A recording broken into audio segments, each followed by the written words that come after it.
Well done, acompanha Verpakovski, entra!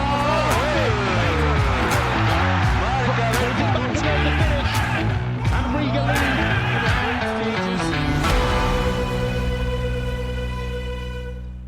Welcome to the Latvian Football Podcast.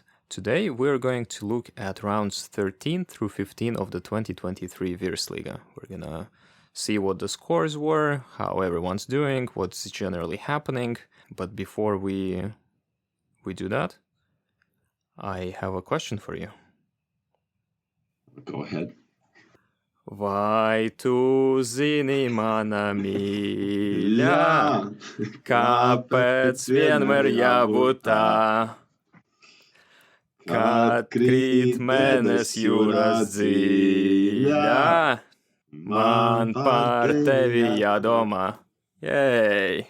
Congratulations to the Latvian men's ice hockey team for winning third, which is really first in the IIHF World Cup this year. It's a huge deal for us. We are a small but proud nation of just about 1.8 million, but certainly a ice hockey powerhouse, and they made it happen. They made it happen this year, and everyone's tremendously proud. Well, yeah, it's just a huge achievement for them and for the country. I can honestly say before the World Championship, I was a bit pessimistic about how they're going to do. I didn't really feel like there's any chance because of the previous years and the very biased maybe view of ice hockey overall. But well, incredible how they managed to be the big countries and just surprise everyone and honestly just brought the whole nation together. It's something that's really unseen and honestly feels a bit surreal.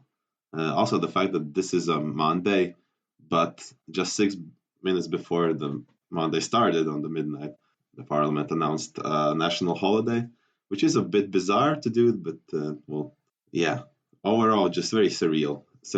Let's not dampen the celebrations with what politicians do in pursuit of cheap populism, but the point is that it's glorious and it's a little bit of a miracle, and defeating the United States of America in the bronze medal game, just amazing.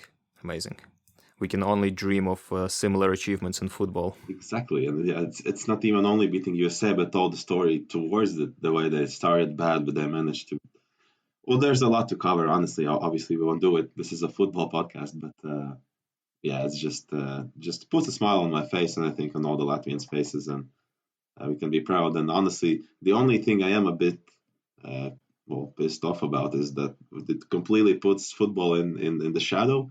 And of course, my friends who are more into hockey than football are already saying, "Well, this is the real sport," etc., etc. But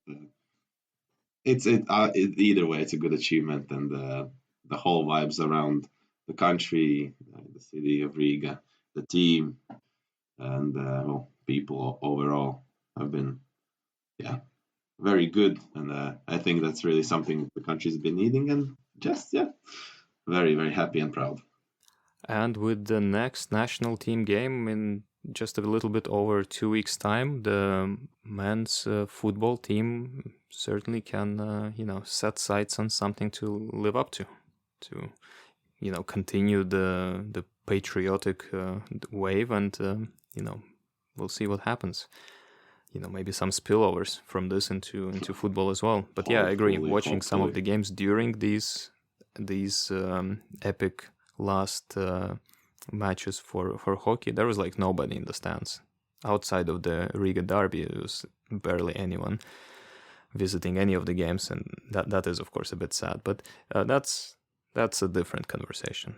So let's see. Last we left off, it was round 12. A few things have happened. We'll obviously go through the results, but there's also some news that are worth covering just before we get there. And the first one is rather unfortunate and a little bit annoying that this keeps happening, but Liepaja got banned from registering new players because of unmet commitments for academy players from South America. they need to pay a bunch of money since a few years back already, apparently, and they haven't because it's just a ridiculous amount, allegedly. And now they can't register any new players, which is it's well, we'll see what happens, but I don't know, can they really pay up and sort this out, or are they going to continue going through the court system? It's unclear, but seems pretty a pretty good bet that during the summer transfer window, Liepaja might not be active.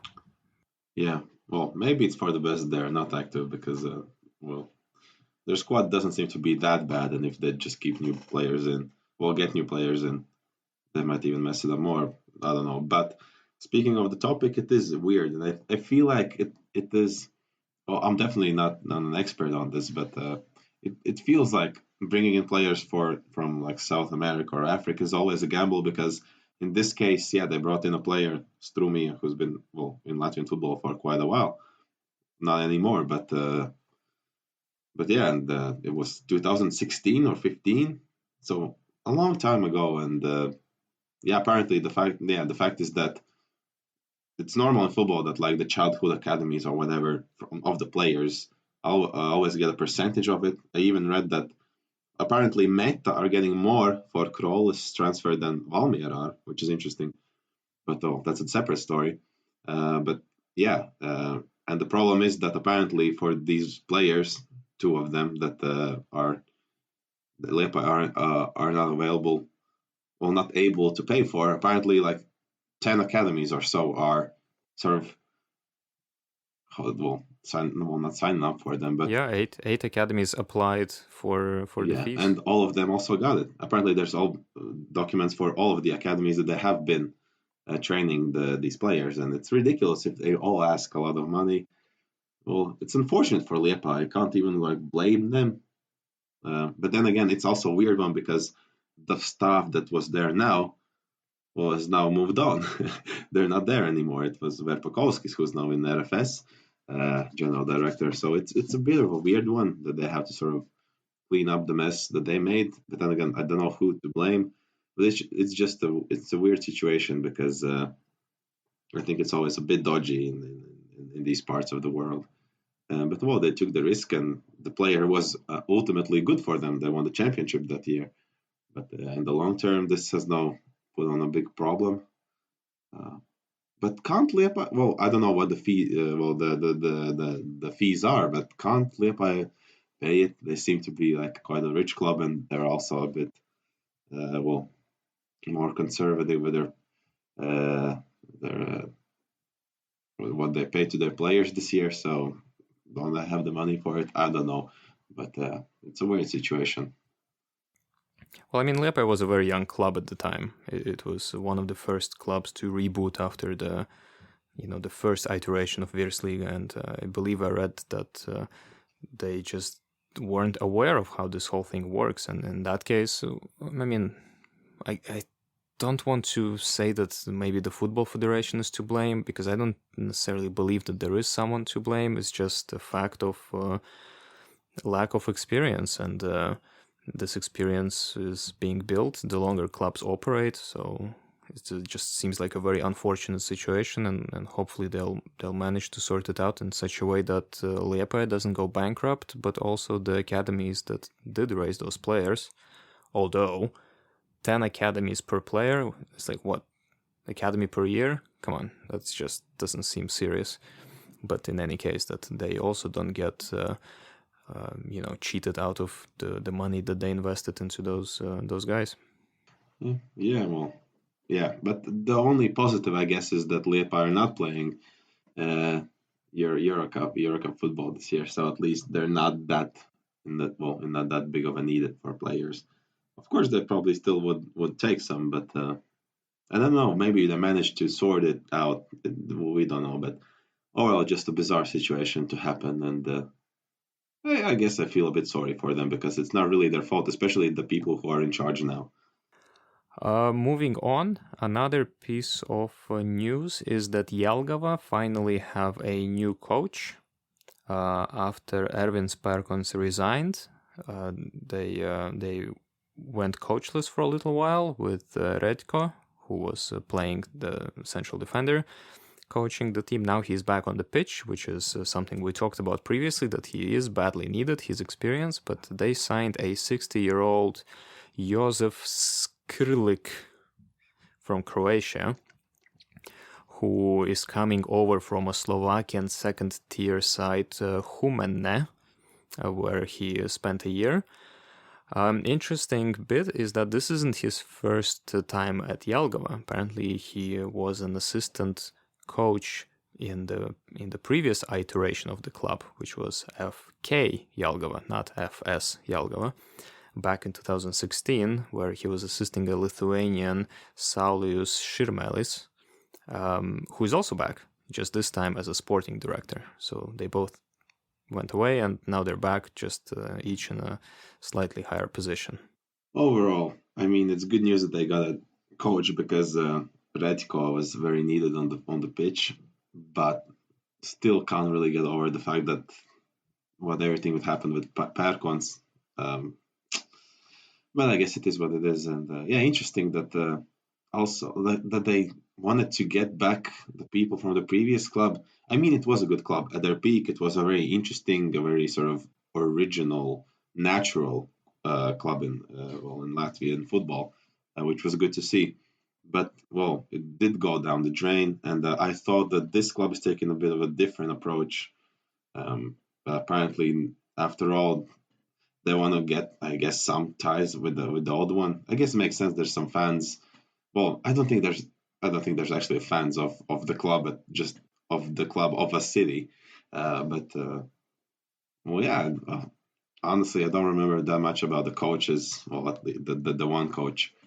Don't know how they will do. I hope they do all right, because the quality of the team and the players they have, it's just, I think it would be much more interesting to sort of take over such a club rather than, I don't know, like Riga FC, because they're young but they're so full of potential and energy, and they've been together for such a long time, and it's like a good project to take up on, and I hope the coach is up for it, because if he is and he does it right, there's still a chance we might see Jelgava higher than we would have predicted, because recently it has been a bit. But then again, it hasn't. It's so weird since Perkons left. There's been such ups and downs. When he was there, it was sort of stable. Now it's been very high ups, very down, very low lows. I don't know, but at least top 7, I think, is what they can get. And if the coach does it right, I believe that they really can. And I just hope he does, because, as it's been said, I really like this club and only wish the best for them and the players, because the spirit that they show despite their age is just very inspiring. Do we know anything about Mr. Skirlik from Croatia, other than that he likes the formation 4-2-3-1 that Transfermarkt told me? Really, no. Well, when he was around quite some time ago, he wasn't even the head coach, and at that time I wasn't really that into football. I of course I knew like the overall look, like the table, whatever, but I wasn't really that into it. And the other name, Saulius Širmelis, definitely seems much more heard than the Skrlik. Don't really know much about him, but I guess on the other hand, it's a bit exciting to see what like who he is and how he does things and what he will do with the Jelgava team, because again, coming back to the the fact that this team has been very different, because there's always been one coach of these young players for a very long time period, and now the whole dynamic changes and it's very different, and who knows what approach this coach takes and how the players will react to it and everything, and it's just sort of an interesting experiment, I guess, that we get to see from the side, and that's the exciting part of it. And I hope he's a very interesting coach, and that sort of more vocal, or maybe more active on cameras or whatever, and then we get to see some personality as well, because it's always interesting to see in Virsliga. And if he can tie that with a good performance of the team, then props to him, of course. But honestly, overall, the answer is no. I have no idea about him. He's also quite, well, I'd say old, 60 years old, because at Parkons was a very young coach, like 30 something years old. And even when Redcott took over, he's only 41. Obviously, he's still playing. But yeah, just would be a different dynamic, and yeah, interesting to see. Yeah, let's see how he gets on. And well, he was technically coach for one game, but that doesn't really count. So we'll get to see and judge in the coming weeks. And then finally, a little bit of news that we dug around for, / maybe a bit of a reminder and announcement. We are very excited and happy to see people traveling to Riga to watch football, either as part of their national team fan bases or as just someone who picked up interest in the league through us or through someone else, and that's just fantastic. And if you're one of those people, but maybe you're a bit unsure how to make it happen, just reach out to us. We're very happy to act as an impromptu travel agent for anyone willing to come and watch some football. We'll tell you how to get there and what and how, and it's not an issue whatsoever. So do reach out. But some of the things that people have been asking or pointing out have to do with the pitches. So one is the Skonto Stadium. Why is Riga not playing in Skonto Stadium still? The answer to that is that the Skonto Stadium is having its pitch relayed to a very fancy new hybrid and I think even heated field, and that will be completed in time for the national team game, I think by 16th of June, and thereafter Riga will move back to Skonto and play there. So for now it's still artificial grass in Measure Parks, which is not a bad pitch. It's a little bit annoying to travel that far, but I mean, still, the public transport goes there very easily if you don't mind riding a bus for 20 minutes.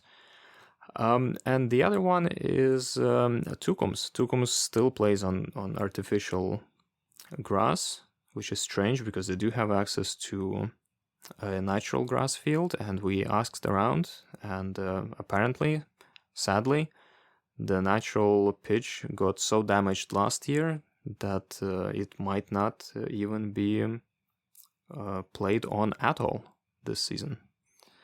So that's a question mark still, and we'll see. But I guess maybe Tukums is gonna stay on artificial for the remainder of the season. That is a bit of a shame because even though it's not really like a stadium or well too big or with a lot of seats, it always has seemed a bit, well, I don't know how to say it, but a bit like it's cute. It's cute and cozy. Yeah, I like it. Exactly. It has this arch there. It's like a small Valmiera artificial ground stadium. Cute is a very good word for it. Yeah, it's just very cozy and just nice for such a small city of Tukums to have that. It's nice and everything around it. It's just good. I've played on it as well, and there's always decent atmosphere there, and yeah, it's nice. And the artificial is also, well, as I remembered it when I last played there, it also wasn't really any like seats around it, but now there's some seats on both sides. Don't really know how they managed that, but it's not, I guess, that bad. Maybe that's why they did it. Actually, not sure, but well, it is a bit of a shame. And also wanted to also quickly mention when you said about people traveling over here to see games. Honestly, I think the majority of games I've gone to this year of Virsliga, I've always had a group of like lads, guys from other countries. I think mainly either Britain or Germany that have come here on. I guess a stag do is the most obvious guess. And yeah, they just went to these games, and I think they've all enjoyed their time. I guess these sorts of groups of people always enjoy their time, regardless of where they go to or what they do. But there's always some people from abroad, and quite a lot of them as well. And it seems to be quite popular, and it's nice to see. And I just hope more people do that if their travel destination, for whatever reason, is Riga, because or Latvia in general, because it's a nice league to go to, and especially if one of the big Riga teams are playing, you're bound for a good game and good atmosphere and good quality of the overall infrastructure and the organization of the game. So I would definitely recommend as well. Yeah, you mentioned stag do-goers, but I also see students or just random people who I guess are passing through. Match day tickets are extremely affordable, especially in comparison to Central and Western European countries. I think the Riga FC tickets are €5 for game, and same for RFS and for other teams. Sometimes it even goes lower than that, if you can believe it. And you can attend all levels of pyramid below Virsliga for free, and football is still pretty decent. So, just what are you waiting for? Come to Riga. Summer, fantastic, very hot, amazing beaches. Enjoy some surprisingly quality football. Maybe surprising for if you're unfamiliar, not surprising to us. Yeah, and also 2 more things. You said about Riga playing in major parks, that it's a bit annoying to get there.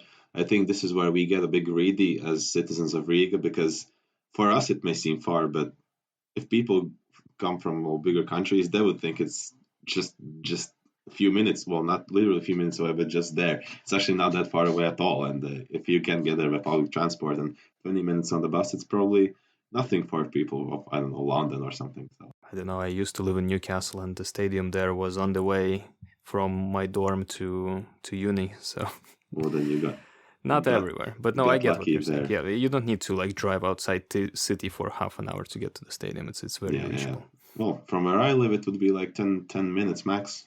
So yeah, can't complain. No, I mean, from if you're traveling from city center, then I think it's a 20-minute bus ride. I took that bus once, but it's direct and you don't need to worry about anything. Yeah. So just come. And I also wanted to say, you said about tickets, Riga like €5. RFS, I thought it's about the same, but the Riga derby was actually quite costly, surprisingly. But I guess it happens. It's a big game. Yeah, what was it? It was €7 for the ticket, but then when you buy it online, you also get the fee for the service, so it was like $8.20. Again, it's not a lot by any means, but for Virsliga, and for the usual price we're used to, I was a bit surprised. But again, it's Riga derby, big game, which we will talk about later, of course. You need to pay for that new LNK Sporta Park somehow. True. Good point. Very nice place. All right, and well, let's then get to the meat of the matter and have a look at what happened while we were away. So in the 13th round, 5 games were played, as usually is the case. Auda lost 2-0 to Riga. Big shocker there. It's pretty much the same result that always is. And Auda is yet to score a single goal against Riga FC, which is mind-blowing. But there we go. Tukums, interestingly, drew Valmiera 0-0 at home. Liepaja lost 3-0 to RFS at home in Liepaja. Supernova drew Jelgava 2-2. And Daugavpils drew Meta 1-1 at home in Daugavpils. Well, the biggest surprise, I guess, is it a surprise? Well, kind of, I guess. Tukums and Valmiera drawing 0-0. But it's also not that surprising because Tukums has been playing quite good and Valmiera have been struggling, as we know. Before the game, well, not exactly before the game, but I think day before, managed to stumble across one of Tukums players who I know. And he said that we're playing Valmiera tomorrow, and their squad for the game is not really in the best strength because there's a couple of injured players. I think 1 or 2 disqualifications as well because of the cards, and that one of the players, I think Reingold's, is going to play through an injury or something like that. And it seemed that they're a bit not high expectations of the game, but in the end they managed the 0-0, and I think Tukums can be happy. I guess maybe I'm a bit biased of the reasons I just said, but an interesting result. Yeah, Riga, the 2-0, it's very common at this point. RFS, just showing that Liepaja are not there yet with their win. Supernova Jelgava battling it out 2-2. I guess that's better for Supernova. That there was a brief moment when I really thought they were like down in the pit and there's no way back, but hasn't been that bad since actually. And Meta Daugavpils just a very proper game of two teams that are very similar in terms of their level. And 1-1, I think it's quite a representable result. And overall, I'd say apart from the Tukums Valmiera game, let's say logical expected results. I guess the team that can feel most disappointed out of this, other than Valmiera, is probably Jelgava, for only going away with 1 point after their game with Supernova. Yeah, but they were 2-0 down as well. So in that sense, it was a weird as one. Yeah, in that sense. Moving on to the next round, Riga hosted Tukums and duly won 5-1. We're gonna win 5-0, but Tukums struck back and got one goal back. RFS won Auda 2-0, which is significant because usually it's either 1-0 or 0-0 or I think 1-1 on occasion, but it's not a game that usually results in many goals, and RFS doesn't normally dominate, but they have this time, and they scored 2, could have scored more. Valmiera barely scraped their way past Daugavpils with 1-0 at home. Jelgava, in probably the most sensational win of the round, defeated Liepaja 2-1 at home in Jelgava. And then Meta dismantled Supernova 4-1 at home in Riga. What can I say about this? Riga and Tukums Riga obliterated them, just showed their quality. And, as you said before we recorded, only Stepanovic just messed up the fantasy by scoring the goal in the end after it was already 5-0. Yeah, he seems to be doing quite all right, just racking up some goals. Some have been crucial, some have been just, ultimately pointless because of the result, but still he manages to be the one good thing about Tukums in these games. So, I guess good for him, but for fantasy players, yeah, RFSO that just I think Emerson and Kuadio show put up there. Very nice goal. Valmiera managed to beat, Daugavpils. I guess they sort of scraped the win, but I think it was a very close game. At times, it made Daugavpils even look better. So still, even though they won, not convincing from Valmiera.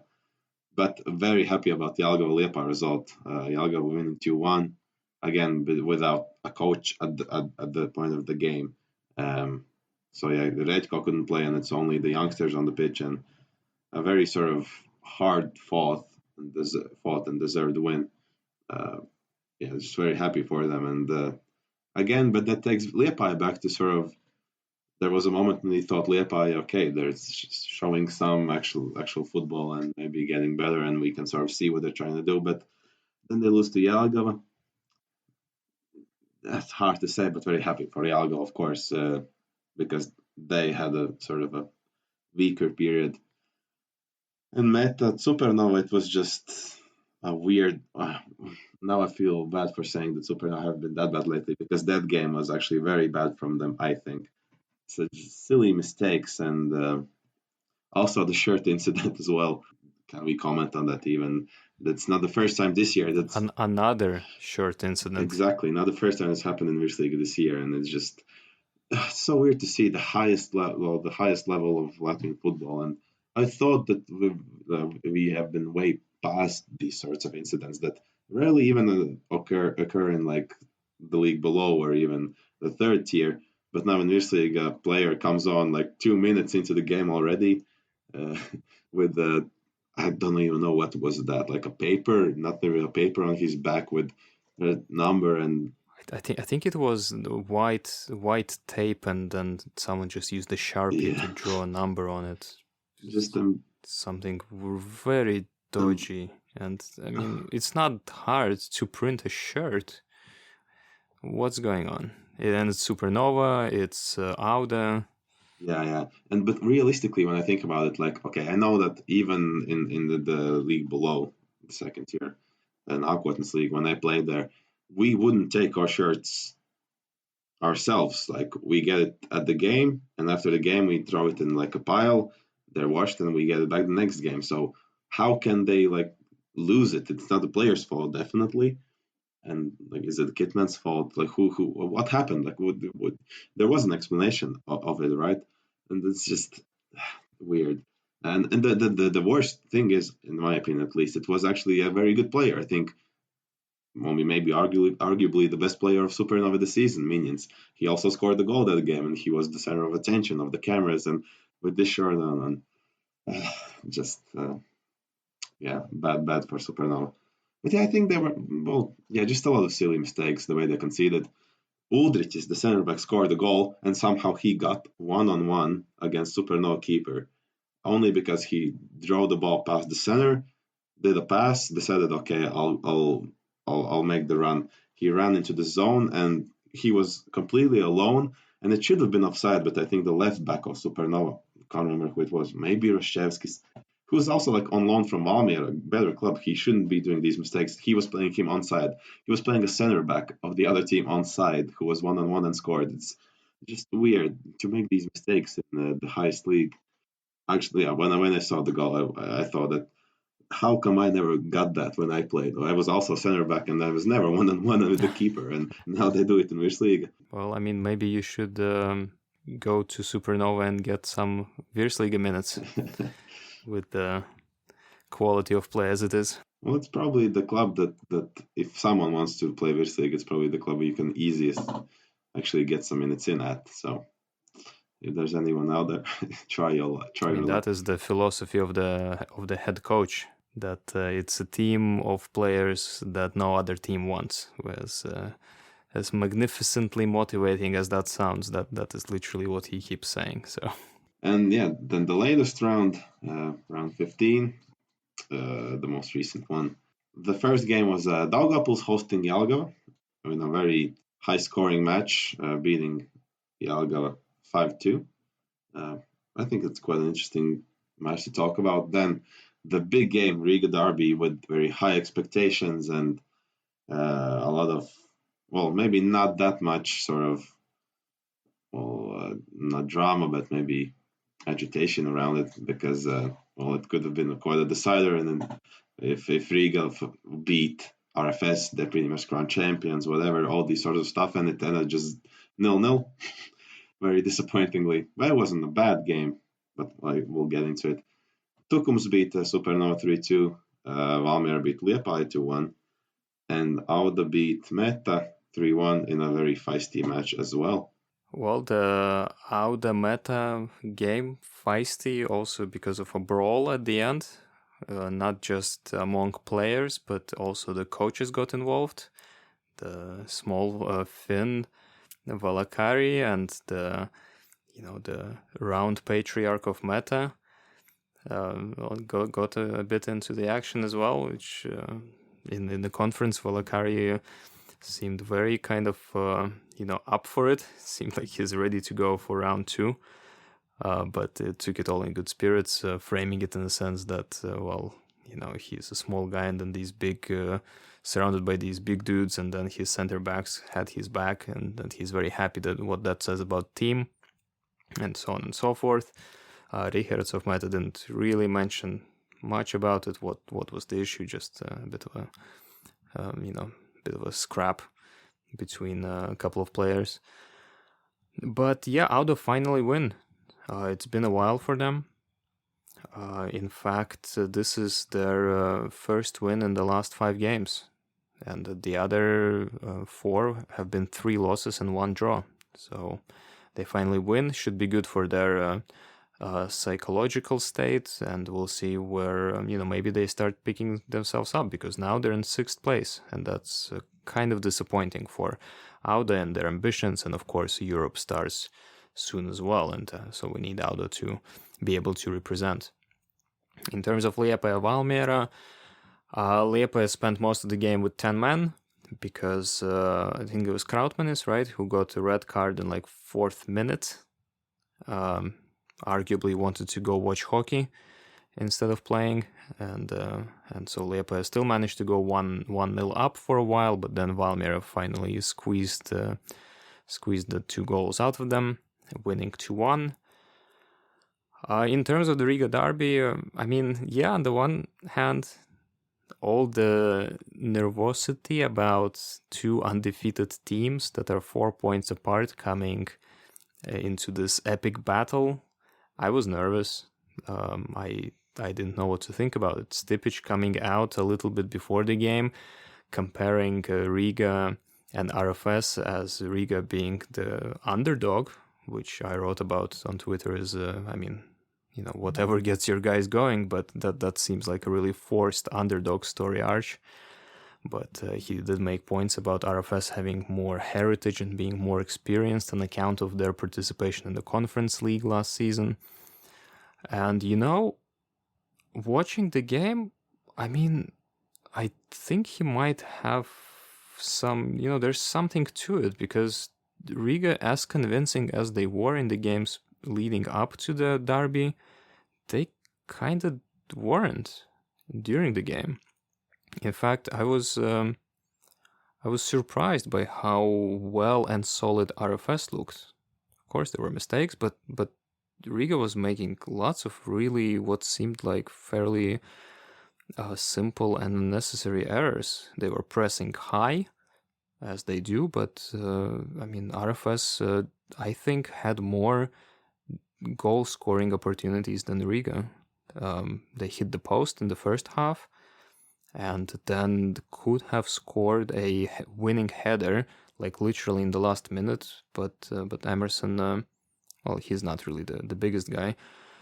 He missed, and I think it was an even game, but maybe just a little bit. And I don't think it's my bias towards RFS speaking here, but maybe a little bit on the, RFS maybe a little bit not that lucky to only go away with 0-0 out of this one. And Daugavpils, Jelgava, Daugavpils just getting revenge for the previous games, and they are a better team, and they are on the up.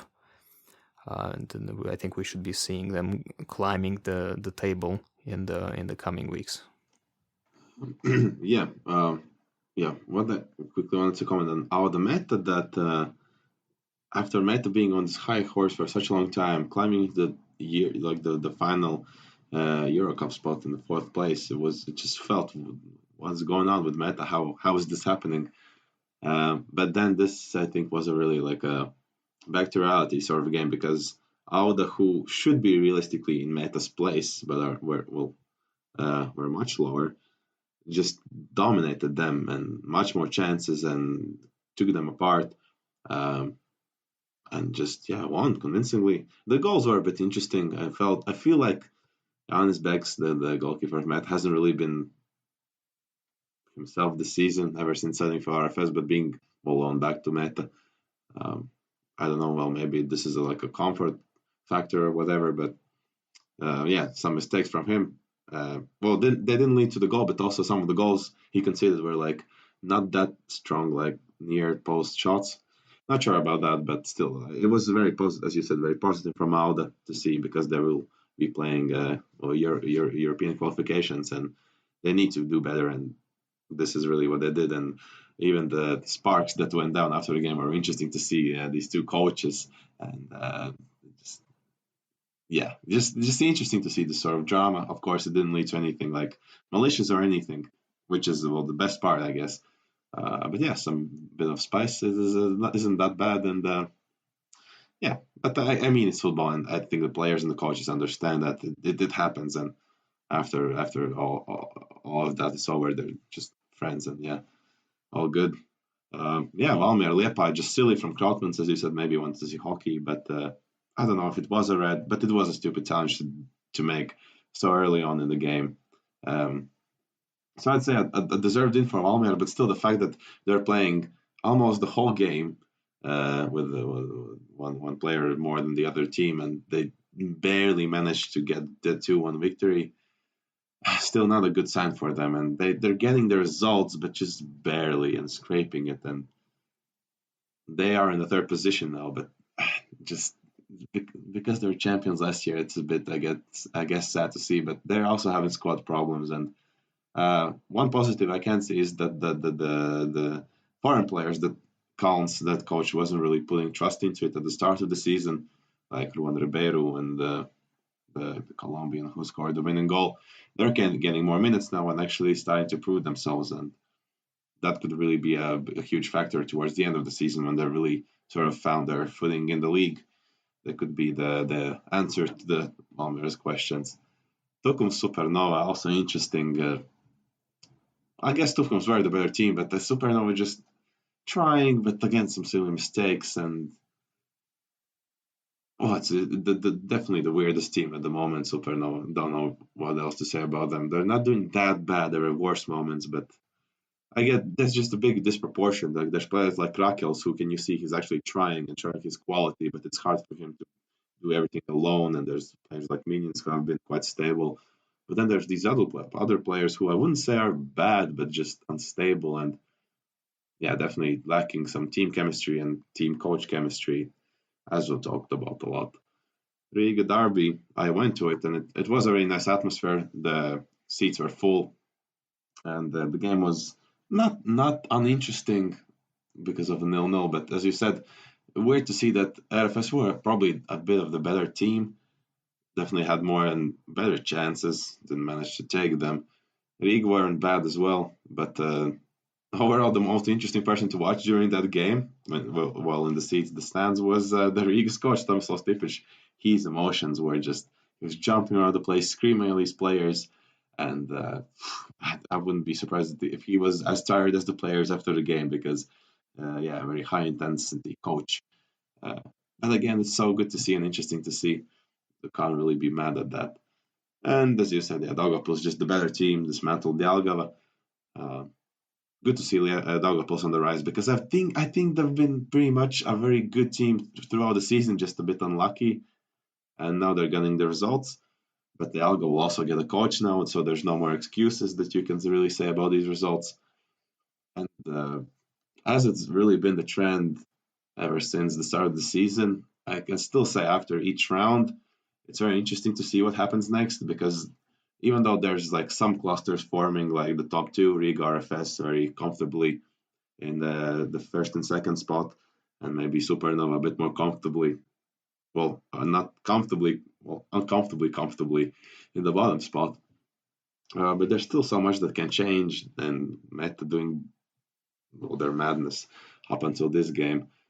And just excited what happens because of all these changes and whatever that's happening. And it's honestly tough to predict because it could be all turned upside down in a few game weeks. And yeah, there's only a 6-point gap between third and sixth place at the moment, which is crazy. And it's the Rigas continue undefeated and continue pulling away at a 4-point interval between Riga and RFS, and Supernova is now 5 points behind Tukums. But other than that, it's just kind of increments of a game or two between clubs that separate them. In terms of form, it's no one's having a bad time other than Liepaja, who lost 4 of their 5 games, and Supernova, who lost 4 of their 5 games as well. But everyone else is kind of winning, losing, drawing. Obviously outside of the Riga and RFS duo. And Valmiera have managed to somehow elbow themselves into the third spot with 25 points. And their games are unconvincing, but they still won 3 out of the last 5 and drew the other 2. So I guess they're doing fine. I'm genuinely a little bit surprised to see them in the third spot, but there they are. Yeah, well, I guess that again brings us back to maybe the coach counts that there were some comments and we thought that we can lose the belief in him, but then he's doing these results, which are I think they are a bit impressive because of how unconvincing the team is, and he can't really change that much about it now because there's no transfer windows. He has the players that he has, and I think he is good enough of a coach to at least see who can do what, and I think he is bringing out the best squad each game. And then it's pretty much up to the players what they do, and the fact that he manages these results and they haven't lost in 5 games, which is a bit surprising because they're so inconsistent this season and well overall weaker. To be in the third spot and even 4 points clear, it's actually surprising because at some point I thought no European football for them. So yeah, interesting. And then there's still a transfer window to come. Who knows what they do? They're definitely bringing in some players because they have already lost too much in Verslavans and Gibril Gay, and they need some replacements. And if they do, then well, probably can't fight for the title. I think the title race is quite clear at this point. Even though, of course, mathematically still possible, but I think the 2 Riga teams are just clear of the others, and we're having one of these seasons when they're battling it out. So the only way the 2 Riga teams can let anyone in on the title race, I think, is if they both get into the Conference League group stages. Other than that, it's just mathematics or not. I just don't see what kind of a seismic event needs to happen. Okay, fine. I mean, there are extreme cases that one can think of, but within the envelope of what normally could happen during the season, it's just these two. The Valmiera, Liepaja, Auda. I think they just need to fight it out for the last European spot, number 3. And then, at one point you mentioned that number 4 is as well, and just a caveat that it is, but only if one of the teams in 1 through 3 also wins the Latvian Cup. Then number 4 becomes a European spot as well. If what happens as last year, where Auda won the Cup, then no, it's just 1 through 3 plus the Cup winner who gets into Europe. Although the 2 Rigas in Conference League group stage is certainly not something I wouldn't want to see. Exactly, but the sad part is that none of them are starting in the Champions League. So Valmiera are probably the most likely to end up there, but not with the current squad and the way that they're playing. It's a good point, but probably unlikely. But I think that Riga has the capacity to even if they do in the group stage, get into group stages, they should, with the quality of the players, hold at least the top 2 spot, but well, you never know. I think it's still more likely for both Rigas to get into the group stage than it is for Valmiera in their current state to get into the group stage, even from the Champions League qualifiers. Just looking at how difficult it was for RFS last year, and they were objectively lucky with the draws that they got. I mean, just Valmiera is nowhere near the requisite quality for anything like that. I do agree, and as ridiculous as it sounds, 2 teams in the the group stages, although we only had one, it is really more likely. I agree. And hey, we also won bronze in the Ice Hockey World Championship. If you're Latvian right about now, then you dream big. It's a good time to be Latvian. That is true. Yeah. But in football, I guess you have to be a bit more realistic, unfortunately. No, there's always time for that, and not now. Not yet. But we are looking forward to it nonetheless. All right, so in terms of top scores, Ilic still leading with 9 goals and 1 penalty. Regja following close behind at 8. And then, surprisingly, still Stepanovic continues to score with 7 and 1 penalty. So that's pretty cool. Let's see how it goes. Last year, a race between Ilic and Krolis, but in the end, it wasn't that big of a race. No, but about this time last season, it was a race, and I think maybe Ilic was even leading by a little bit, while Krolis was having his dry phase. But, here we are again. So let's see how that turns out. And in terms of next games, I don't think there's really anything.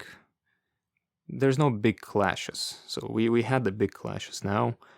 And then the next round is relatively kind of easy going for the top teams. RFS is going to host Daugavpils, and we'll see if Daugavpils will continue to lose 19th time in a row, I think. or thereabouts.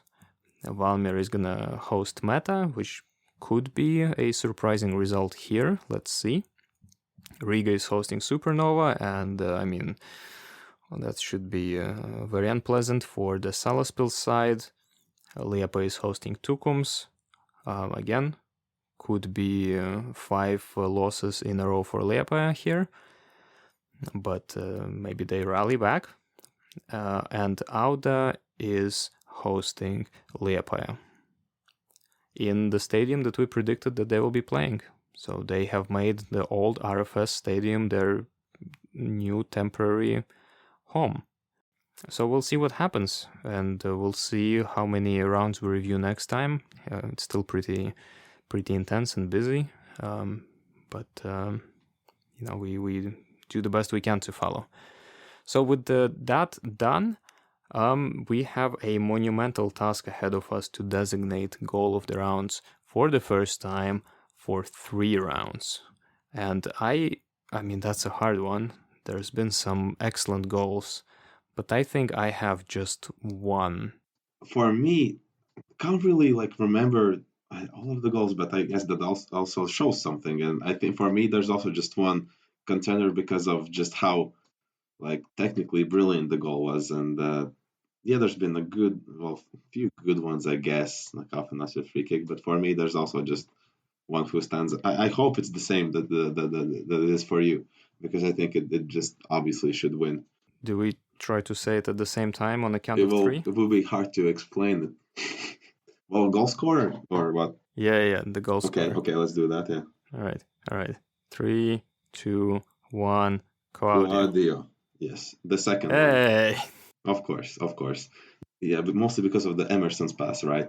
Absolutely. The kind of this Luka Modric style of pass with the outside foot curling from the left flank, curling into the box, where Claudio takes it off the bounce and also flicks it with the outside of the left foot over the keeper. Right. Fantastic. So nice. Just top class goal, and I think there's no real contenders of that. Just pure class. And it's not even like it's against Supernova. It's against Auda in a 2-0 game. And it was just an Emerson-Claudio showdown. An incredible goal, and something definitely we can proudly show to people all around the world. Even in Premier League, it would, if it was scored in Premier League, people would just go crazy of the goal. So absolutely, and then celebrate it with a lovely backflip as well. Yes. All right, and that's that for today's episode. Thank you for listening. As always, we'll put a video of this goal on Twitter at @lvfootball_show. Please do give us a follow. Maybe drop a review of the podcast on whatever platform you're listening on. These do help to make it more discoverable to other enthusiasts who maybe want to discover some non-top 5 league football, because that's so boring. This is much more interesting, or at least it's something that you can discover.